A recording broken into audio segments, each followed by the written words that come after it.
குருப்பியோ நமக. ஸ்ரீ மகாபெரிவா சரணம். சக்தி டிவைன் குரூப் சத்சங்கம் சார்பில் இன்றைய இறை செய்தி. வைகுண்ட ஏகாதசி. வைகுண்ட வாசல் திறக்கப்படும் நாள்.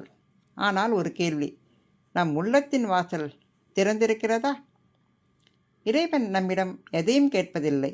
அவர் கேட்பது ஒரே ஒன்று, நம் மனதில் அவருக்கென்று ஒரு இடம். இந்த வைகுண்ட ஏகாதசியிலிருந்து நம் உள்ளம் பெருமாளின் திருமாளிகையாகட்டும்.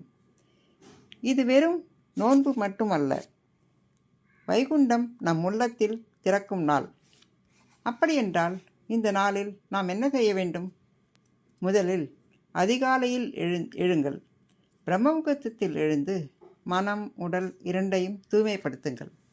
பெருமாள் நினைவு, திருப்பாவை, விஷ்ணு சகஸ்ரநாமம், திவ்ய பிரபந்தம் எதுவாக இருந்தாலும் பெருமாள் நாமம் நம் நெஞ்சில் ஓடட்டும். விரதம் நிர்ஜலமாக முடியாவிட்டாலும் பரவாயில்லை. பால், பழம், ஒருவேளை உணவு உடலுக்கு ஏற்றபடி, ஆனால் மனம் பெருமாளிடமே இருக்க வேண்டும். வைகுண்ட வாசல் தரிசனம், அது கோவிலில் மட்டுமல்ல, நம் அகங்காரம், கோபம், பொறாமை இவற்றை விட்டு உள்ளே செல்லும்போதுதான் உண்மையான வாசல் திறக்கிறது. இப்போது இந்த நாளில் செய்யக்கூடாதவை: தானிய உணவுகள் தவிர்க்க வேண்டும். தேவையற்ற கோபம், பொய் பேச்சு, வாக்குவாதம் இன்றைக்கு இல்லை என்றல்ல, முடிந்தவரை வாழ்க்கையிலேயே இல்லை. நினைவில் வைத்து கொள்ளுங்கள், விரதம் என்பது உணவை தவிர்ப்பதல்ல, தவறான எண்ணங்களை விடுவதுதான்.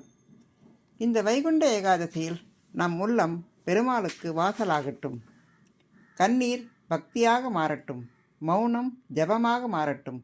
உயிர் முழுவதும் நாராயண நாமம் ஒலிக்கட்டும். சர்வமும் கிருஷ்ணார்ப்பணம். ஜெய ஜெய சங்கர், ஹரஹர சங்கர்.